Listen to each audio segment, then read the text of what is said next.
చెప్పినట్లు ఏవైతే సెక్షన్ల కింద కేసు నమోదు చేశారో ఆ సెక్షన్లన్నీ నాన్ బెయిలబుల్ కాబట్టి అసలు ఈ సెక్షన్ల కింద కేసు నమోదు చేయడానికి గల ఆంతర్యం ఏంటి?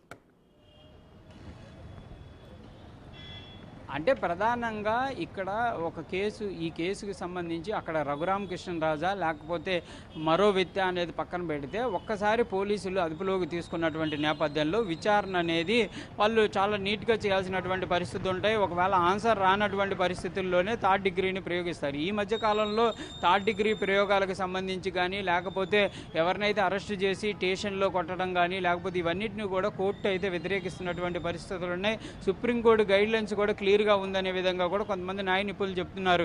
ఒకసారి అదుపులోకి తీసుకున్న తర్వాత పోలీసులు వారి దగ్గర నుంచి ఏ విధంగా ముందుకు వెళ్ళాలనే దానికి సంబంధించి క్లియర్గా గైడెన్స్ ఉంది. అలాంటి నేపథ్యంలో అప్పుడు ఎంపీగా ఉన్నటువంటి రఘురామకృష్ణరాజుని ఆయన హోదాకి సంబంధించినటువంటి అంశాలు కానీ అతన్ని అదుపులోకి తీసుకున్నటువంటి కేసులకు సంబంధించినటువంటి అంశాల్లో విచారణ చేసి ఆయనకు సంబంధించినటువంటి సబ్మిట్ చేసి కోర్టుకు సబ్మిట్ చేస్తే సరిపోయేది. కావాలని చెప్పి సిఐడి గుంటూరు సిఐడి కార్యాలయానికి తీసుకొని వచ్చి అర్ధరాత్రి సమయంలో అక్కడ ఉంచడమే కాకుండా ఆయన పైన వ్యక్తిగత కక్షలు ఉన్నట్లు నా పైన దాడి చేశారనే విధంగా కూడా రఘురామకృష్ణరాజు క్లియర్గా చెప్పినటువంటి పరిస్థితి ఉంది. ఆ రోజు జరిగినటువంటి పరిణామాలన్నీ నేపథ్యంలోనే నాన్ బెయిలబుల్ వారెంట్లు జారీ చేశారు. ఎందుకంటే లాకప్లో కానీ లేకపోతే కస్టోడియల్లో ఉన్నటువంటి నిందితుడైనా అతను ముద్దాయి అయినా ఎవరైనా అవ్వచ్చు, వారిపైన థర్డ్ డిగ్రీ ప్రయోగాలు చేయడం కానీ వాళ్ళని ఏ విధంగా బాధించే విధంగా చేయడం కానీ లేకపోతే వాళ్ళపైన దాడులు చేయడం ఇవన్నీ కూడా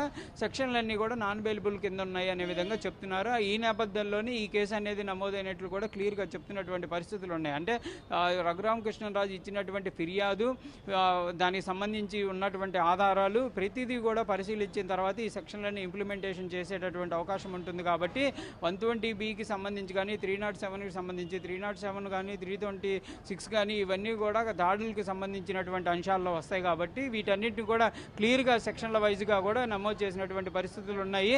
కంపల్సరీగా ఐపీసీ సెక్షన్ల ప్రకారం ఇవన్నీ నాన్ బెయిలబుల్గా ఉన్నాయి కాబట్టి నాన్ బెయిలబుల్ కేసులు అయితే నమోదు చేశారు. ప్రతిదీ కూడా ఎవిడెన్స్ అయితే పోలీసులు కూడా సేకరిస్తున్న పరిస్థితి ఉంది. ఎందుకంటే ఆ రోజు జీజీహెచ్ సూపరింటెండెంట్ ఇచ్చినటువంటి సర్టిఫికేట్ ఎడీమా అనేది రఘురామకృష్ణరాజుని బాధిస్తుంది, ఆయన గతంలో కూడా దీన్ని ట్రీట్మెంట్ చేసుకున్నారనే విధంగా ఇచ్చినటువంటి అంశం ఏదైతే ఉందో అది క్లియర్గా వీళ్ళైతే పరిశీలిస్తున్నారు. నిజంగానే ఆ రోజు అతనికి ఉన్నటువంటి చర్మ వ్యాధితో బాధపడ్డారా లేకపోతే వీళ్ళు ఆ రోజు పోలీసులు దాడి చేయడం వల్ల తనకు కాళ్ళకి గాయాలనే విధంగా రఘురామకృష్ణరాజు చెప్పినటువంటి పరిస్థితి ఏదైతే ఉందో దానిని జీజీహెచ్ సూపరింటెండెంట్ అప్పుడు గతంలో ఉన్నటువంటి సూపరింటెండెంట్ ఏ విధంగా పరిశీలించడం జరిగింది, ఏమేమి టెస్టులు చేశారు, ఆ టెస్టుల్లో వచ్చిన రిపోర్ట్లు ఏంది, ఇలా ప్రతి అంశాన్ని కూడా క్షుణ్ణంగా పరిశీలిస్తున్నటువంటి పరిస్థితులు ఉన్నాయి. వీటన్నిటిని పరిశీలించిన తర్వాతే వాటికి సంబంధించి విచారణ కూడా జరుగుతుంది. ప్రస్తుతం జీజీహెచ్లో ప్రభావతికి ఇచ్చినటువంటి మెడికల్ రిపోర్టుకి సంబంధించి వాటి ఆధారంగా కూడా కేసుని అయితే బలంగా ముందుకు తీసుకెళ్లేటటువంటి అవకాశాలు ఉన్నాయి. ప్రతి ఎవిడెన్స్ని అంటే ఆ రోజు ఒకవేళ కనుక లోపల ఆ సమయంలో ఉన్నటువంటి డ్యూటీలో ఉన్నటువంటి ఎవరైతే పోలీస్ అధికారులు ఉన్నారో వాళ్ళని కూడా విచారణ చేపట్టేటటువంటి అవకాశాలు ఉన్నాయి. ఆ రోజు ఏం జరిగింది, అక్కడికి ఎవరెవరు రావడం జరిగింది అనే దానికి సంబంధించి సిఐడి అధికారులు కొంతమంది అక్కడ ఉండేటటువంటి ఎస్ఎస్ఐ కానీ లేకపోతే కానిస్టేబుల్ కానీ హెడ్ కానిస్టేబుల్ ఇలా కొంతమంది ఉంటారు కాబట్టి వాళ్ళని కూడా అడిగేటటువంటి పరిస్థితులు ఉన్నాయి. ఒకళ్ళనే గదిలో ఉంచడం జరిగింది, ఆ రోజు ఏం జరిగింది అనేది కూడా ప్రతిదీ కూడా క్షుణ్ణంగా కూడా పోలీసులు విచారణ చేపట్టే అవకాశాలు ఉన్నాయి. దాంతోపాటు రఘురామకృష్ణరాజు ఇచ్చేటటువంటి ప్రతి ఆధారాన్ని కూడా పోలీసులు అయితే విచారణలో ఉపయోగించుకునేటటువంటి అవకాశాలు కనిపిస్తున్నాయి. దాంతోపాటు న్యాయ నిపుణుల సలహాలు కూడా తీసుకునేటటువంటి అవకాశాలు కూడా ఉన్నాయి. ఈ కేసుల్లో ఏ విధంగా ముందుకు వెళ్ళాలి, కేసుని ఏ విధంగా తీసుకువెళ్ళాలి అనేది కూడా నగరంపాలెం పోలీసులు అయితే కంపల్సరీగా న్యాయ నిపుణుల సలహాలు తీసుకునేటటువంటి అవకాశాలు కనిపిస్తున్నాయి. పోలీసు ఉన్నతాధికారుల పర్యవేక్షణలోని ఈ కేసు కొనసాగేటటువంటి అవకాశం ఉంది. కాబట్టి కేసులో అయితే కంపల్సరీగా ప్రతి ఎవిడెన్స్ని కీలకంగా ముందుకు తీసుకెళ్లేటటువంటి అవకాశాలు ఉంటే వాటి ఆధారంగానే ప్రస్తుతం అయితే కేసులన్నీ నమోదైనాయి.